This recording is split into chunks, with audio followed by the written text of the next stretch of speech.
with the Salvation Army and other churches, it was a need to do something to get on a level to communicate with the kids, not necessarily compromising with them or not necessarily bending toward the beliefs of the kids, but having a place where they can communicate. We opened up the Answer Cafe July 31st. Prior to that, we had a sort of a paint-in. We invited all the kids who spent their time in the park and on the corner to come in and paint whatever they wished on the walls. Well, I was one of the first people to come here. Like, I was here when they were first putting it up and building it inside here. And like, a friend of mine, a couple of, in fact, all my friends that I knew at the time that were here, they were all my friends. And, you know, we did a little bit here and there, and I just stood around and did nothing. And I watched them put the place up, and ever since then, I've been hanging here. It's a nice place. I mean, I learned how to play chess here. This is a picture of General Booth. He started in a storefront. This is where the Salvation Army in London first started off. It was a storefront, and the people at that time, with their problems, came into the store, and it's actually more or less going back to the old methods of getting among the people and getting more or less with it. What do you like most about New York and down here? New York, the people. People I meet. How so? How they different? It's different. They're more friendlier around here, because up in Gloucester, we're all old hypocrites and everything, you know. And they can't stand the younger generation. Around here, you know, everyone likes it, you know. It's friendly, you know. I came with him, but it's not for the reason of, well, what he came here for. Mine was a separate reason, as, you know, I'm searching for myself. And I'm not really hippie, I'm straight, you know, I'm a straight thinker. But I always believed in individualism. So I like people that are self-expressing, and I don't believe in downgrading for people that believe in their own separate ideas. I mean, if a person really, you know, wants something, they'll go out and get it, right? Well, I found something too, because like, you have to give up a lot just to find yourself. And it's great here. I dig New York. I write this stuff while I'm working because I've got a typewriter there and nothing else to do but write. The first one goes, the widow who mourns but spurns a life of black crape. The poet who colors a rose with a typewriter ribbon. The artist who defines love with sable brush strokes. The students who ask why. The girls I love. The next one is courtesy of the new Beatles album, Magical Mystery Tour.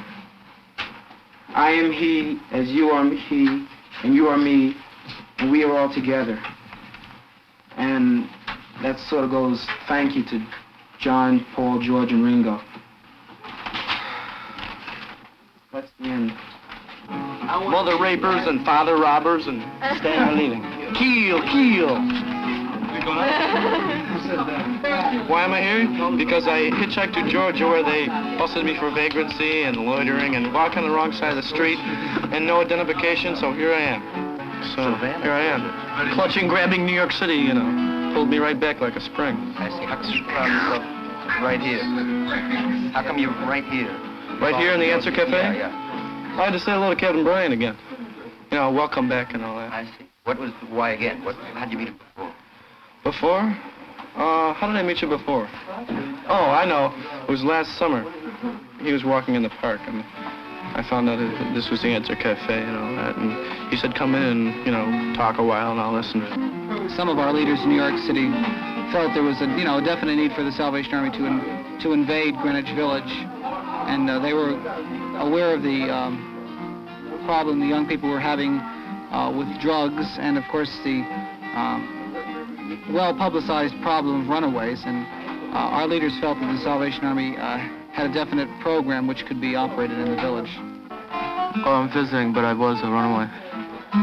Why'd you run away? I don't know, the town was dead, and, you know, the kids don't know much up there, and it's a very small town, nothing to do. So, wanted to see some, you know, other sites. You know, we didn't know about this place, and we didn't have any money or anything, so we just walked around. So we were going down Doolittle Street, and we asked this kid, and he said, you know, go to the Answer, and they'll take care of you. So we did, and they did. Well, like they found me over here, you know, in very bad shape, hungry and everything. So they took me up to the Salvation Army hostel, and you know, I was there for a few days, and then you know they talked to my grandmother and asked her if she wanted me back, you know, and they fixed it all up. A friend of mine brought me down here, and I liked it down here, so I came down here. Because there's things to do. You just don't stand in the corners. Like, you go somewhere, you go sit down, talk to somebody, then you go someplace else, listen to music, play the jukebox, have some coffee or something. It's groovy if you have nothing to do. You can play chess and checkers. I like it. Something to do, you know, place to go. So like, if I stayed around in Queens, all we'd have is a candy store. You know, and it's just boring. Whereas, like, there's a million people down here to talk to, you know, and everybody's different. I don't go from there, kind of fun. You know, it's usually going to St. John's dance this Saturday. No, I'm not going to St. John's dance this Saturday. Why don't you come? Come on. I don't want to come. You know, it's one of these things. What do you want to do? I just want to have a good time. Oh, well, I want to be a singer and introduce new sounds and new ideas in writing and painting, too. What do you do now? I don't do anything, just goof around, but I'm looking for a job because, like, I need some money for some equipment. Money, materialism is what counts now, because they know that if they have money, that's the only way to make it. But I don't believe so. You can't have money and enjoy life just because you have money and you have cars and things like that. You have to enjoy life doing something that you're pleased with.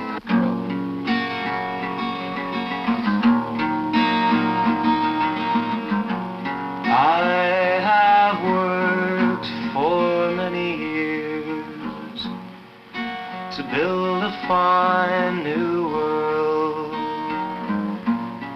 thinking that my efforts had all been for myself. Hope this world that I have made will be good enough for them, for it is theirs, whether good or bad, to receive and start again. The future belongs to the children.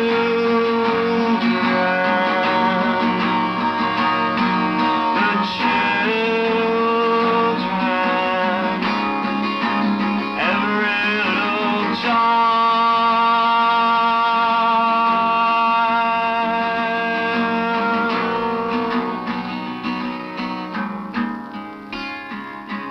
All the children,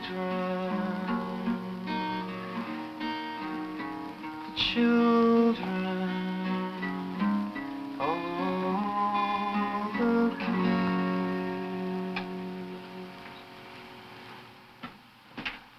I think most runaways want to go home, but they're afraid to face up to the problems, you know, facing them at home. They need a big brother.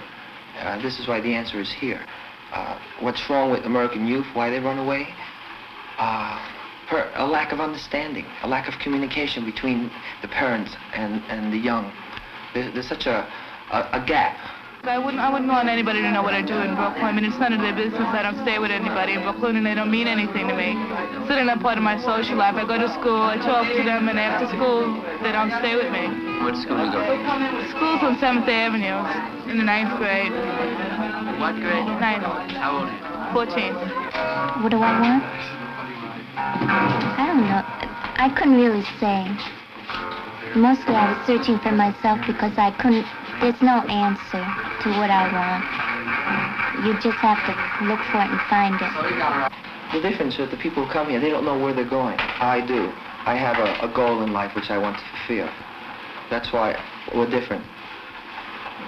I see, what kind of goal? I want to be a social worker. I want to live here, and I want to have a family here. The kids who come here run away from the problems in Queens or the problems from Manhattan themselves. They come here to find an answer. I came here with the answer.